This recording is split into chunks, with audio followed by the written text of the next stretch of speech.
Well, remember you can find all of those stories on our Newsroom Facebook page. Simply search for SABC Newsroom. Of course, you can also follow us on Twitter at SABC Newsroom.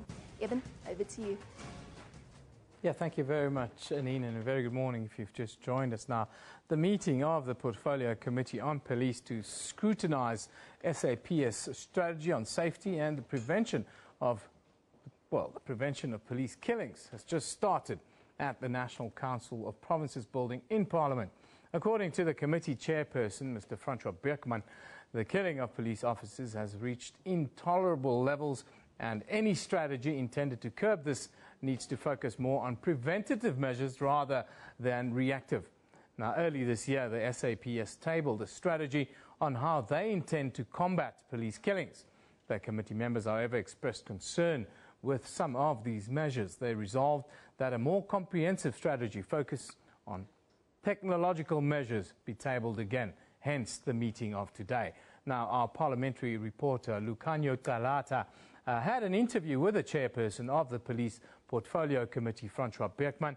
He started by asking me, what can we expect from this meeting today? We've got 5 items this morning on the agenda. The first item will be the terms of reference for the Section 201 inquiry we're going to launch with regard to statements that was made by senior management of SAPS and provincial commissioners. So the terms of reference will be debated and adopted. The second issue we're going to focus on is the issue of police killings, and as well as SAPS management safety plan to deal with that issue. The third issue is we're going to have a briefing from the Secretary of Police on the white paper on safety and security. Very important because it spells out the policy proposals going forward. The fourth issue is we're going to have a discussion with the spokesperson of SAPS on a statement that was issued during the 3rd week of August with regard to activities of the Portfolio Committee. And then the fifth issue would be a briefing by the acting head of the Hawks DPCI on the operational guidelines of the DPCI that will be tabled this morning in the committee. And then, sir, tell us a little bit about this strategy that will be tabled, especially when it comes to the safety of police. The safety of police and SAPS members is of vital importance. We as the committee believe that it should be given the necessary priority. We discussed the matter with SAPS management at the beginning of the year. We received from the National Commissioner 2 pieces of correspondence and reports in March and in June, where steps are highlighted, as well as an update on the 10-point plan of the Minister that was tabled in 2012. But we believe that since the beginning of the year, 57 police persons were killed, and we believe there should be a review of the current policy and the tactics, and the purpose really will be tomorrow to interrogate SAPS management on what steps can be further implemented to ensure the safety of SAPS members in the execution of their tasks. Do you think that government has the political will to address and act against the killing of our men and women in uniform? Absolutely. I think the focus of the government and the Portfolio Committee is very much finding solutions to look at ways how we can increase the tactical awareness of members, and so also to ensure that community members are involved with SAPS members, and also to maybe look at further strategies to implement.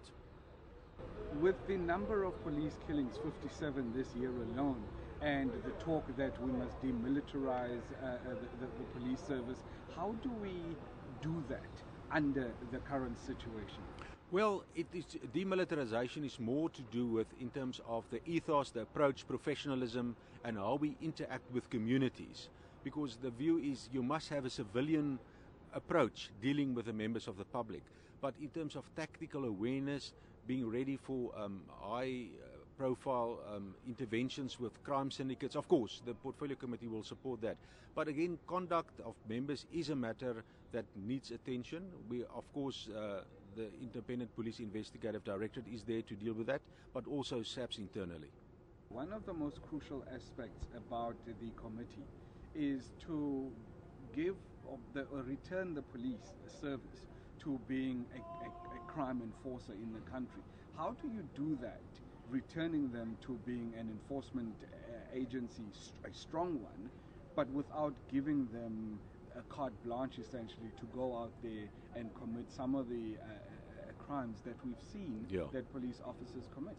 It's again, I think it's a long-term strategy that must be, implemented. On the one hand, it's about the right recruitment strategies to get the right people within SABC. It's about vetting to ensure that those who are recruited will act in accordance with the law. There must be, constant reviewing of actions of members of SABC, and of course the code of conduct. You need professionalism. People must adhere to those code of conduct. That's critical. But again, to review illegal conduct, to ensure if there is illegal conduct that it's dealt with swiftly and appropriately. Finally, sir, let's just quickly give us an update on the Section 201. It's important that we set in terms of reference what will be the focus areas, what will be the outcomes we want to achieve. I think it's important. We want a professional police management. We want a police management that can be trusted by the public to deal effectively with the management issues in police. And we as a committee are very concerned of the actions of this last 3 weeks. We believe it's vital that there must be a restoration of confidence in the police management. It will need a lot of steps. And we think Parliament must play its role, and we believe that the Section 201 inquiry will contribute in ensuring that there is professionalism at the top levels and also in the respective provinces going forward. Since the beginning of the year, 57 police officers have now been killed, working out to an average of just over 2 police men and women killed per week. The highest number of police deaths occur during police interventions when police are carrying out their duties. Now, to give us a clearer picture on why police are such clear targets, here in South Africa, we have senior researcher from the Centre for the Study of Violence and Reconciliation, Mr. Themba Masuku. A very good morning to you, sir. Thank you for joining us. Good morning. 2 police officers a week is a very high number anywhere in the world. What is your reaction to what is happening with regards to the attacks on our men and women in blue? Well, it's a great concern. An attack of police officers essentially is an attack on the state. Police officers are embodiment of state power. They carry state power. They're tasked with responsibilities to protect citizens. When that is attacked, essentially the fundamentals of our democracy, everything that we believe in this country, everything that is built on democracy essentially is under attack. So it's very important that even when we, as civil society, we rise against police brutality, it is for that reason, that because this is a critical institution in our democracy, that it has to be without reproach. You've mentioned police brutality, and it's interesting that we saw 10 police officers were arrested again yesterday. It's almost a weekly scenario where we see these videos pop up on social media and the like. At your institution, do you think there's a link between police brutality and the police killings, or is it simply too much of a stretch to try and connect the two? I think there are synergies there that definitely connect, some dots that connect, because what happens is when police respond in a brutal manner, it creates a hyper-vigilant kind of environment where even those suspected of being criminals react in a manner that is very defensive. So one thing that you'll see in the statistics of police officers that have been murdered, the majority of them have been police officers off duty. That tells us that it is a deliberate, well-calculated attack. It is not a criminality that is outside of a policing context. So the context is around revenge, is around criminality. Obviously, police officers carry prized weapons that many criminals would like to have. That creates a problem. So when police respond in a manner that is very aggressive, they create an environment that is very uncertain. Hence, when we talk about professionalism of the police, essentially it's about how police officers interact with citizens, but also interact with those that are suspected of committed crime. The Portfolio Committee on Police is meeting right now. You've heard Francois Beerkman talk about the kind of strategies that they want to discuss and what they want to put into play. What's your response to what you heard? I think it's a very positive move. I think when in 2011, the then Minister of Police, Natim Tetwa, developed this 10-point plan, which remember, it actually reduced police killings. If you look at the statistics, in 2010, 2011 with 93, in 2012, 2013, 81, in 2013, last year, with 77 police officers murdered. So you can see a decline from the time the 10-point plan was put in place. Yeah. But any plan that does not include communities is a plan that is not going to succeed, because fundamentally policing is about working in tandem with communities. This is the key question that I want us to talk about a little bit, because it seems as if South Africans have become desensitized a little bit to crime and have lost a little bit of faith in the police in general. How do we turn that around? How do we get communities to cooperate or to see the police as being on their side? How do we change that mindset? It's a bit of both. I think police have got a responsibility. I think we've seen approaches that around, people have termed it a militaristic approach that basically has started to marginalize the involvement of communities. So you've seen a kind of command kind of approach being highly entrenched within the police. Essentially, that is not going to assist police in terms of building relationships with community. What needs to happen is that we need to revisit that white paper, 2008 critical paper in terms of how communities are going to be brought into the policing system to be part of solving policing problems, because policing is essentially it's about relationships with communities. In conclusion, should we accept now we've reached crisis proportions and it should be dealt as such? I don't think we've reached a crisis position. Remember, this is not a unique situation.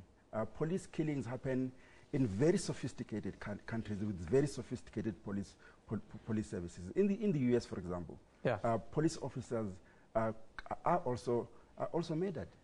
The key is, how do we bring all the structures in our communities, in our society, that can contribute positively in dealing with, in putting solutions on the table around the killing of police officers. Well, thank you for joining us. Interesting views that you brought with us today. Of course, Tembo Masuku is a senior researcher with the Center for the Study of Violence and Reconciliation here in South Africa. We're talking about police killings.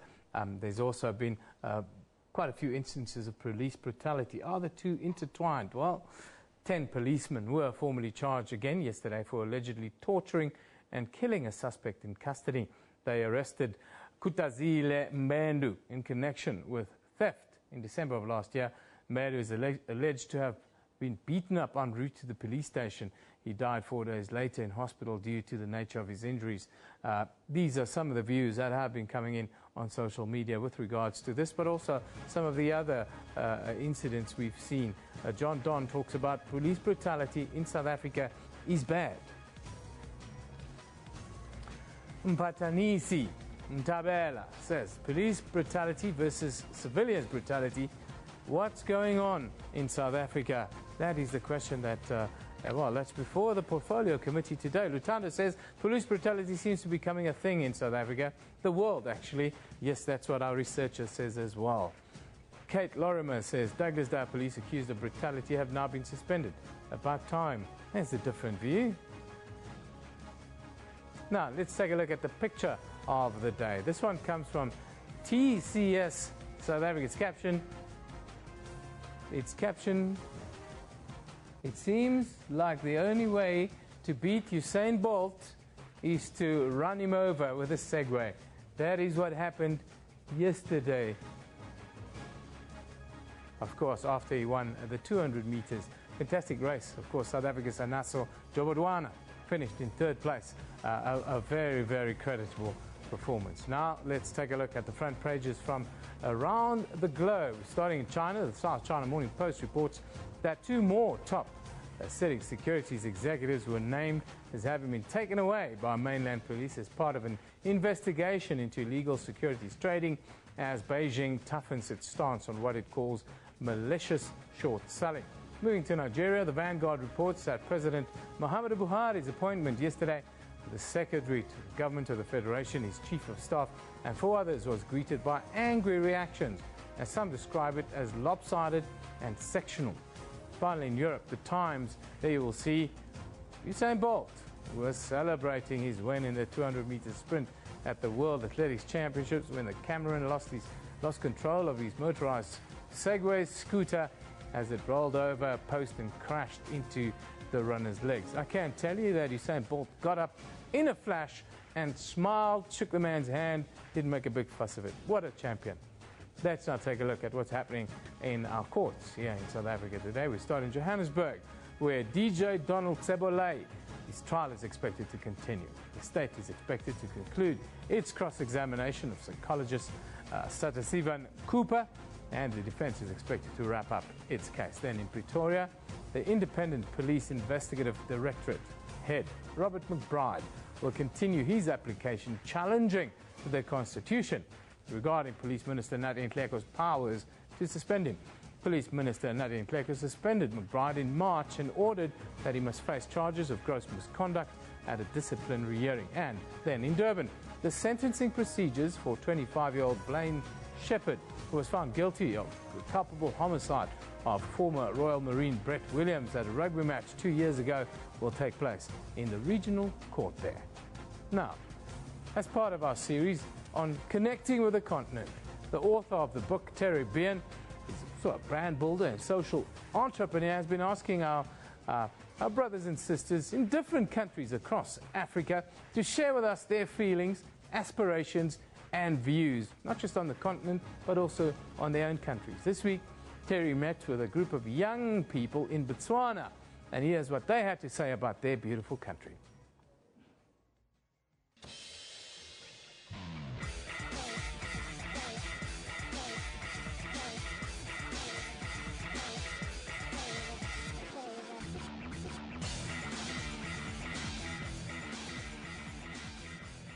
Botswana is hopeful. Botswana is warm in winter and hot in summer. Botswana is full of life and it's awesome. Botswana is home, family, safe. Botswana is wealthy and full of opportunities. Botswana is happy. Botswana, dreams live here. Botswana is cultured.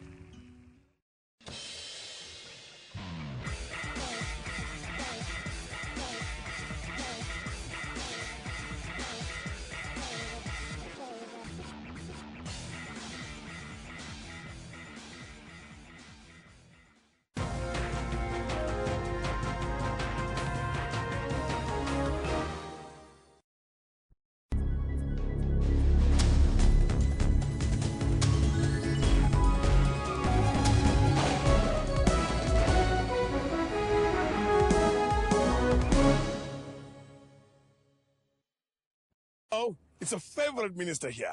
Yane, party is a very nice language because it was written by you, the people. Here's a good one.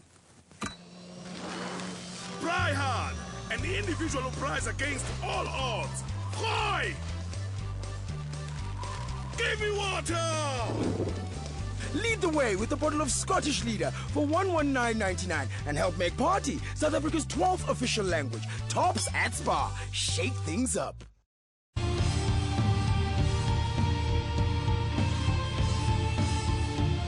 Welcome to Network, a technology news program that also discusses what's trending in social media in and around Africa. MTN has launched its new movie and television streaming service, Front Row. If it's trending, we will find it. That's Network with me, Spumelele Zondi, every Sunday at 7:30 p.m. only on the SABC News Channel.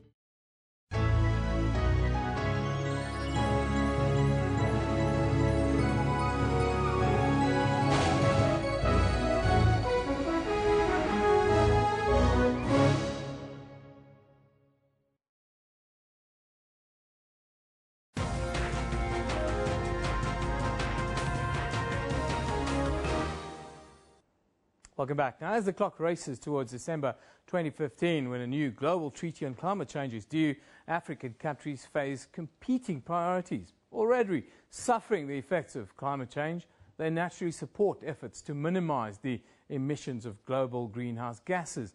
On the other hand, they urgently need power to boost and transform their economies. An African Progress panel chaired by former Secretary General of the United Nations, Kofi Annan, will analyze climate change issues for Africa and recommend policies to help Africa meet its energy demands for growth and agriculture. Now, a United States expert in climate change, Joel Smith, is currently in South Africa to address a series of meetings on climate change. Mr. Smith has been analyzing climate change impacts and adaptation issues for over 20 years. He joins us live from our studio in Pretoria this morning. Good morning, Mr. Smith. Thank you for joining us. Good morning. It's a pleasure to be with you. You're on a mission, yeah, on a climate change mission to South Africa. What are you coming to tell South Africans? Well, it's not so much what I'm coming to tell. I'm here really to share ideas. I mean, what I'm finding is that people here at the national level, at the municipal level, among the private sector and in the non-government organization community are very engaged in this issue. They recognize the importance of, as you even mentioned, of what's already happening on climate change, as well as what we expect to come. And they're recognizing that we have to address, as a global community, we have to address reducing our emissions of greenhouse gas to reduce the extent of this problem. But unfortunately, the problem is here, it's already happening, and it is going to continue to some extent. We hope we can reduce it, but we'll still have to address the effects of climate change. And what I'm here is to exchange ideas on what's happening here, what we're doing in the United States, look where we can learn from each other, maybe cooperate and work together and see where we go from here, because we're all in this boat together. We've got a bit of a conundrum here on the continent at the moment. We've got 6 of the fastest growing economies, 10 economies in the world. There's a real need for cheap and reliable energy. How do we balance the books? How do we balance that with the need to stay clean and stay green? This is one of the great challenges, frankly, of this century. You know, we're making tremendous progress lifting people out of poverty. There has been rapid economic growth in Africa. I've seen it. I've been coming here since the 1980s, and it is amazing to see the changes. But at the same time, you're right. It's how do we get people out of poverty? How do we do it in a way that's sustainable, that is going to leave a legacy for leave something behind for future generations so they can live a good life? This is a challenge. How do we develop power? We do need to electrify, to bring electricity to people out in throughout, say, for example, in rural areas throughout Africa. But we need to do it in a way that reduces pollution, that uses low carbon emitting or zero carbon emitting sources of fuels. We also need to develop in a way that reduces our vulnerability to climate and climate change, to floods, to sea level rise, to drought, and you're experiencing a drought right now. Yeah. This is a real challenge for our time, and that's part of what I'm here to talk about. How do you view nuclear energy, not so much from the clean side, but from a cost scenario? We've got a major discussion around that going on in South Africa around nuclear energy, especially the cost per megawatt. How do you view it? Well, let me first say I'll give you a personal opinion. I'm not an expert on that particular topic. My experience has been on adaptation. I think if we can figure out the cost side and obviously figure out the disposal side too. There are issues with nuclear power in terms of plant safety, disposal of the waste, and costs, but it is a carbon-free source of power. And as I understand it from the experts, we need to be sort of grabbing, if you will, all the arrows in our quiver to address climate change. Certainly we need to look at energy efficiency. That's the best thing we can do. Renewables, we need to use them to the greatest, the most practical extent we can, and there's a lot of potential for solar power, for wind power. But we also may have to look at other sources of power, hydropower, nuclear power. These have their trade-offs, and we have to be wise about it. But my own view is we shouldn't, rule them out entirely, because, as you said, there is a real demand for growing power. We want to lift people out of poverty. And to do that, we're probably going to have to, I think, take advantage of whatever appropriate sources of powers that we can. But there's a balancing act here. These decisions need to be made prudently and carefully. What needs to happen in Paris later this year when COP meets to come together on this treaty that the world is looking for? Two things. We need to come to some agreement on how we're going to move ahead on controlling emissions of greenhouse gases. I think one of the things we're seeing is no longer this sharp divide between the developed and the developing countries. You know, China is now the largest emitter of greenhouse gases in the world. As we see developing countries like South Africa, other countries develop, we're seeing emissions rise. And I think there's a growing recognition that we're all in this together. We all have to do our part. And that, I think, is at the heart of what's being considered. The other thing we have to look at is the adaptation side. How do we work together? How can we support each other in adaptation? Finance is going to be part of that. I expect there'll be some agreement in terms of financing from the wealthier countries to the poorer countries to assist with adaptation. So both of these are going to be very critical. Two sides of the coin: mitigation, what we say, mitigation, reduction of greenhouse gases, and adaptation, dealing with the consequences. And we hope that there'll be a good agreement that will move us significantly forward essentially as a global community on climate change, and coming out of Paris in December. Thank you for joining us today. It's fantastic to know finally the pennies dropped. We are in this together. It's not about us, it's about what comes after us. I thank you very much for joining us today, Mr. Joel Smith. My pleasure. Thank you once again. U.S. climate change expert is here, well, to start a conversation around the issue that's affecting all of us, all of our futures, and the generations to come. Now, the South African Innovation Summit has been underway in Cape Town this week. Discussions centered on how to grow the local economy, new inventions and innovations, as well as the impact on society and the environment were discussed. Innovators, researchers and investors, they are the game changers. However, there is a high failure rate among many start-up businesses. For university student Moses Kibali-Pile, his grand's death due to an asthma attack prompted him to be part of the industry. Now the co-founder of the Asthma Grid, a product that can detect asthma attacks early. The tragedy of these deaths are that they can be prevented. And the Asthma Grid is a medical diagnostic tool that can help with, as an early alert system, it will help asthmatics actually predict their attacks before they happen. South Africa has 3.2 million people with permanent disabling hearing loss. A mobile application that can work on a smartphone is set to curb this trend. We worked on a mobile application that can work on a smartphone, that can identify hearing loss early and link these patients to the hearing healthcare services that they require. So it's an affordable, low-cost solution that makes identification of hearing loss possible for the first time at grassroots level.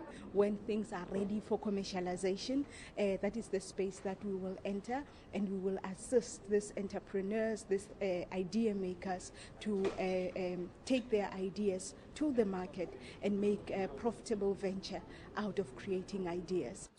The summit also provides the platform for delegates to make commercial connections with funders and global investors. The summit ends on Saturday. Nomautu Solwandle, SABC News, Cape Town. Now, as Women's Month comes to an end here in South Africa, we take a look at women in the African film industry.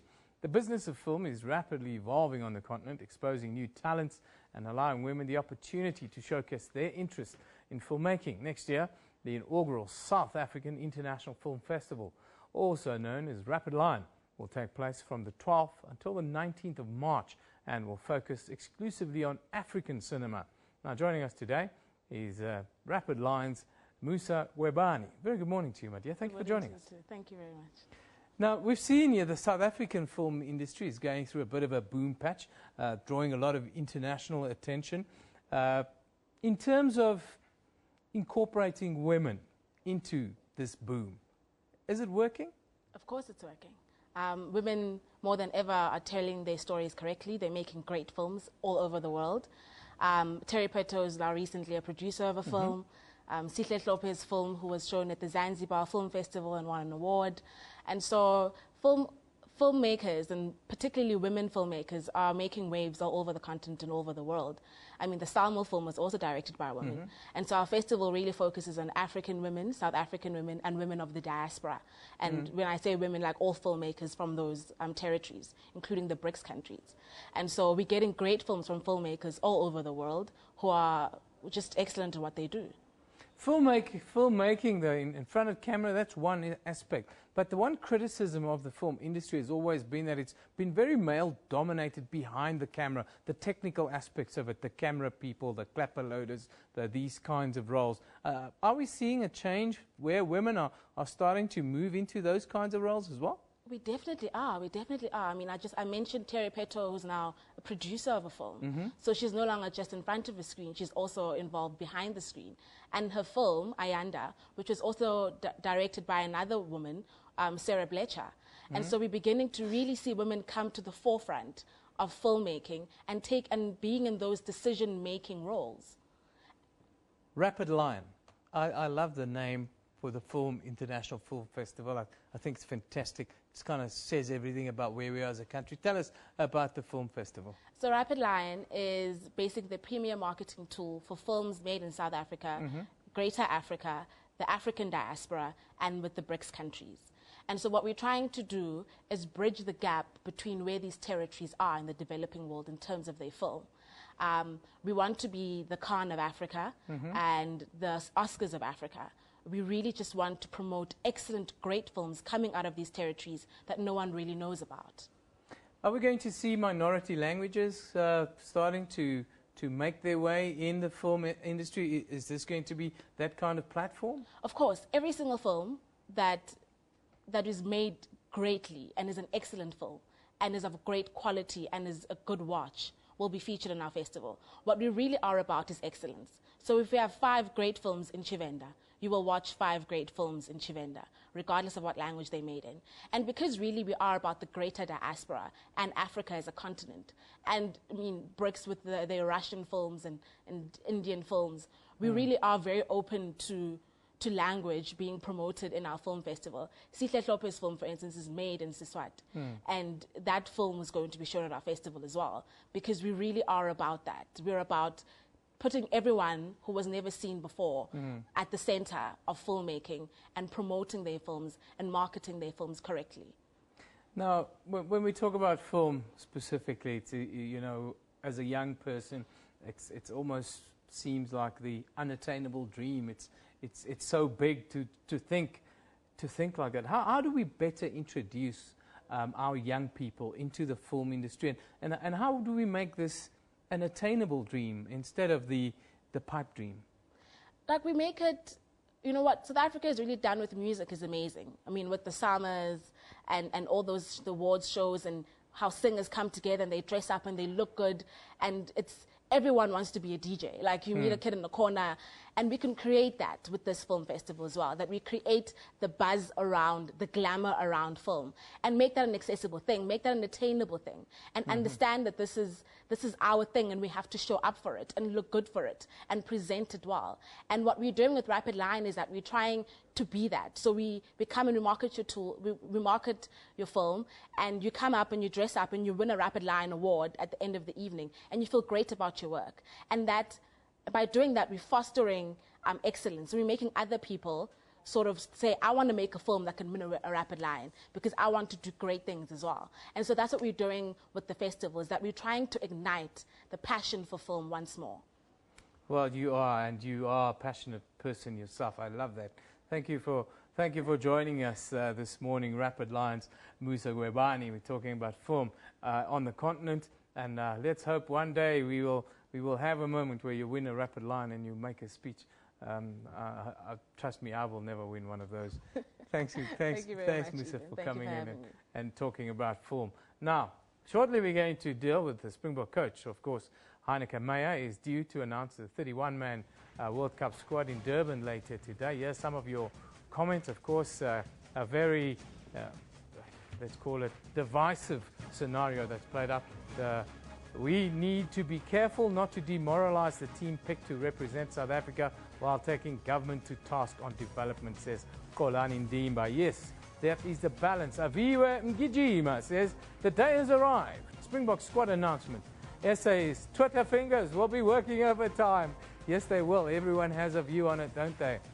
Great excitement for the announcement of our Bok team today. Home ground advantage, Springbok Rugby. That one from the Beverly Hills Hotel, mind you. Yes, after the break, we will be dealing with this. We'll look back at the issues that's been keeping us back, the transformation. We'll talk about peak performance, and we'll talk about the World Cup. And our question of the day is this: what is your expectation of Heineke Meyer's Springbok squad? That squad will be announced at 6 o'clock this evening. Of course, you can watch all of it pretty much live on this channel. But let's quickly take a look at what's on our Facebook page. Here we go. Minister of Finance Nhlanhla Nene has acknowledged that the recent drought in the country has affected the productivity of farmers and is responsible for the current food price fluctuations. Then, suspected Nigerian Boko Haram militants raided a village in southern Niger, killing 3 people, including a soldier. Security forces in the West African nation said yesterday almost 5 million people in hard-to-reach areas in Syria do not have access to humanitarian aid, as the UN's emergency relief chief expressed anger at the depths of the suffering in that country. Now, I can tell you on Monday, we will look at Syria, and we will look at ISIS. It's a humanitarian tragedy that's happening right in front of our eyes. Now, yesterday on Newsroom, we spoke to the NISA Institute for Women about their work in enabling women to live a life free of abuse and violence. Both Newsroom and NISA received quite a reaction from the public yesterday about this. So, if you are in an abusive relationship or in a violent environment and you're seeking help, please contact the numbers on the screen for further information and for help. You can get help. That's 011-854-5804 or 5. Or you can email contact@nisa.org.za. Abuse is not okay. It's simply not okay. Time for us to take a break. Springbok announcement, Springbok politics, rugby politics, right up.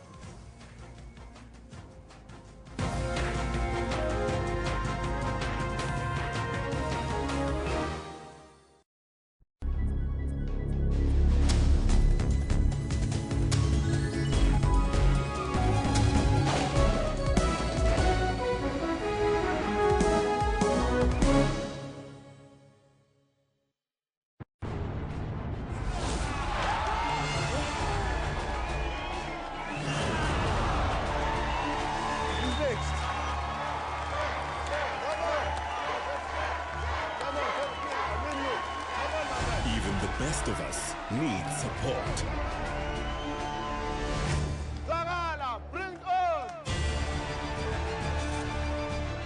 For more than 10 years, we at SEDA have been giving non-financial support to and developing SMMEs as well as cooperatives, helping them to create jobs. SEDA, together advancing small enterprise development. SABC News seeks to be the biggest, the most extensive and diverse news organization on the continent. Our mission is to provide accurate and credible news and current affairs programming throughout the day. We are committed to covering every part of the continent.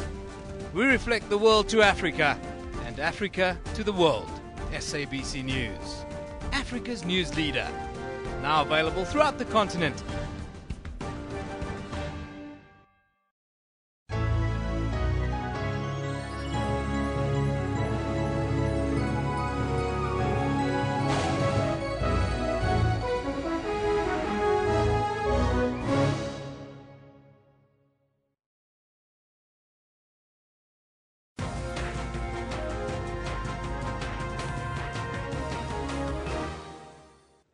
It's Bok Friday, and a landmark one at that. Springbok coach Heineke Meyer will announce his 31-man squad for the World Cup at 6 o'clock this evening.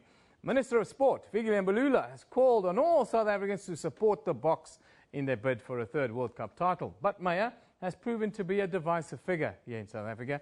Until now, some say he's dragged his feet on the issue of transformation within the national team, and that has irked many of his countrymen. Now, our very own producer, Vincent Mofokeng, has put together a quick timeline for those of us who didn't follow the goings and shenanigans within the Springbok team and around the Springbok team within the last month or so. Vincent. Good morning. It's an expectant Friday ahead of this box squad announcement. Heineke Meyer will feel some pressure to deal with issues of transformation later today.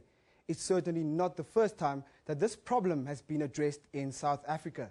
The Anglican Archbishop Emeritus Desmond Tutu wrote a letter in 2013 saying South Africa deserves to have a Springbok team representing its rainbow nation.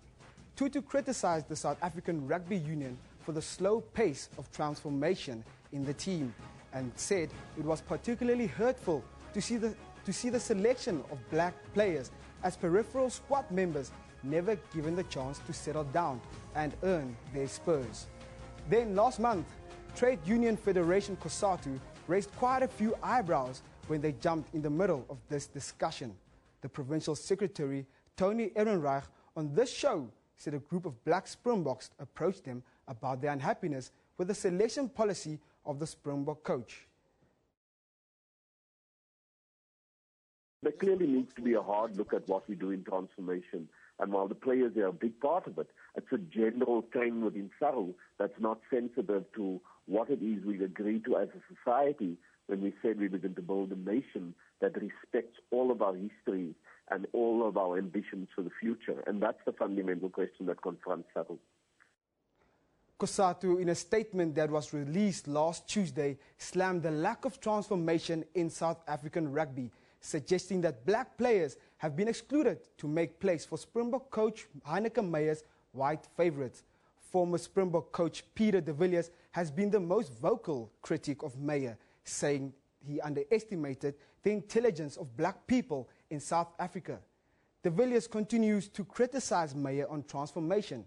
An emotional de Villiers was a guest speaker when COSATU hosted a Springbok supporters for transformation meeting in Cape Town on Wednesday night. At the meeting, de Villiers lashed out at Meyer's decision to recall John de Villiers to the box setup during the recently concluded rugby championships. De Villiers, the box coach at the previous World Cup, ruffled quite a few feathers when he was a guest speaker at an event where a group of supporters burned a Springbok jersey out of protest last week. A new organization named Supporters Against Racist Rugby Associations was officially launched in Mossel Bay last Friday, where the group burned a Springbok rugby jersey. The group wants to see more players of color in the Springbok team and feels not enough has been done to speed up the transformation process in South African rugby. Well, Eben, I think the burning question today is, we know Heineke Meyer is going to call up his squad today. The burning question is, will he slam all the critics and actually announce a Springbok team that will represent all races in the squad? Well, Vincent, I don't know about that. You know, that's why Julian is here. Julian is an expert on these kinds of things. I think it's between a rock and a hard place for Heineke Meyer. You know, coaches, they exist to win. And in a way, you know, he'll be judged by whether he wins or not. The thing that's disturbing for me about the whole thing, despite all the transformation issues and so forth, that I want to talk to Julian about, first up is Julian, how do you have a scenario that you go to a World Cup where a coach's contract is settled before he goes? They say, oh no, you're going to get a contract for another 4 years, before you've even performed. And we know in South African rugby, every single Springbok coach that has come before this, if you lose at the World Cup, it's bye-bye. Yeah, Evan, good morning again. I think in the South African context, this time around, we were the only country who had not settled contracts prior to the World Cup. So, you know, the psychology of distractions is a real thing. And I think in this instance, you know, having conversations during a World Cup, as we saw with Jake White flying him back to South Africa for urgent meetings weeks or days before crucial matches, you cannot afford that type of thing at World Cup time. Obviously, they're going to be judged by the performance on the field, but I think, you know, settling at least a contract dispute at this stage was crucial. I want to talk about the team announcement later now. It's already, everyone's preempted him, and already guys in the media are saying, oh, he's going to pick 2 more black players to appease those that have been criticizing him, and they've named them, say, Zane Kirshner and Rudy Page, and they're only going there to carry tackle bags. Your views on that? Well, again, you know, unfortunately, we've got to adhere to some of our quotas in terms of setting that up. I think the reality is that Heineken Meyer will select the same amount of players of colour or more than what was selected at the previous World Cup. And you know, whether that's forcing his hand or not, the reality of South African sport is he's got to show his cards here. He's been criticised heavily, and my criticism of him has been for one thing only. I think that he's quite ignorant about our past, because he keeps on saying things like, I don't see colour. I don't see colour. And when you're the Springbok coach in South Africa, with our history, with what Nelson Mandela did, and how this affected how this country started, you have to see colour. I think that's, you know, from our point of view, I think that's a defence mechanism in a way. You know, Heineken Meyer is a guy who is set in his ways. He likes his tried and tested methodologies. He spent 4 years preparing for what his ideal team would look like, despite, let's call it, despite colour. It happens now that he's pressurised into an environment where he's got to be selecting players. He's got injury woes that have come at the wrong times. You know, a lot of pundits are still saying, well, is the Farida Priya risk that we're looking at taking, is that going to be worthwhile? Is it going to pay off? It'll pay off if we beat the All Blacks in the semi-final, absolutely. Everyone will have forgotten where we are. But I agree with you. You know, he's very much a set in his way kind of guy. He's a low-risk individual, and he wants to go with what he knows. Well, I hope we win the World Cup. That's all I hope. I hope we win the World Cup. We can put all this stuff behind. Let's fight and argue in November again, and then come back with a trophy. That's what we need in South Africa. Julian, we've run out of time. I want to talk to you about a lot of other stuff, but we can't. Now, we're going to play out today with a young man. Are we playing out with Desmond John? Eh? He's not. Well, anyhow, let's take the quick Anasa Jabadwana. Are we simply playing out? What's happening? But Desmond, we're not going to do the interview. I can hear you.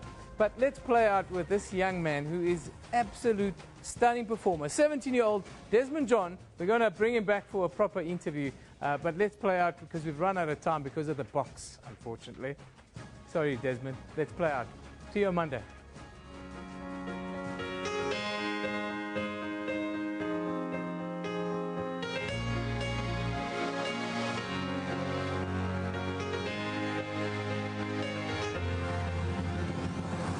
For you, it's not for me. It's all for us, it's all for we. Having trouble breathing. Girl, we had deeper meaning. I know it's love, can't be lust. More than your touch, I knew it's trust. Waited for you at the school, trying to make you mine, trying to play it cool, girl. With you in my sight, we had a spark that I'm trying to ignite. I did a lot of wrongs, but you make me want to be right. Trying to make it obvious. The work that I put in, it's not for me, it's all for us. It's all for us. I'm trying to make it obvious. Girl, it's all for us, it's all for us. Gonna prove for me somebody trying to make it obvious. The work that I put in, it's not for me, it's all for us. It's all for us. I'm trying to make it obvious. Girl, it's all for us, it's all for us. Now that I'm gone makes it worse. Now that I'm gone makes you hurt. Sounding like you in every verse. Girl, you my universe, Across the globe, locally, and on the entire continent. Every second, every minute, and every hour. There's always a breaking story.